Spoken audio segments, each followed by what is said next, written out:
এটা একটা খুব সুন্দর ফিজিক্সের এক্সপেরিমেন্ট, কনস্ট্যান্ট ফ্লো। এই কনস্ট্যান্ট ফ্লো দেখার জন্য একটা 1 লিটারের পুরনো জলের বোতল লাগবে আর দুটো স্ট্র।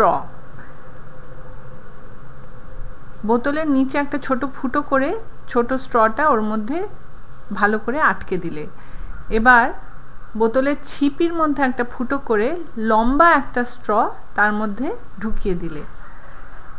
এবার বোতলটা 1 লিটার জল দিয়ে ভরে দাও, নিচের স্ট্রটা বুড়ো আঙুল দিয়ে বন্ধ করে রাখো আর বোতলটা ভরে দাও। এবারে ছিপিটা, স্ট্র শুদ্ধ ছিপিটা ওর মধ্যে ভালো করে আটকে দাও।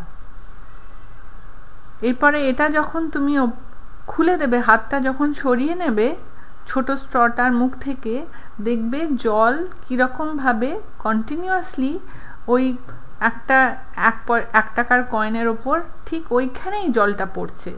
যদিও জলের লেভেল আস্তে আস্তে কমে যাচ্ছে, তবুও কনস্ট্যান্ট প্রেশার, কনস্ট্যান্ট ফ্লো তোমার নিচে 1 টাকার কয়েনের ওপরে জলটা পড়ে যাচ্ছে। যতক্ষণ না জলের লেভেল লম্বা স্ট্রটার নিচে এসে পৌঁছচ্ছে ততক্ষণ কনস্ট্যান্ট ফ্লো চলছে।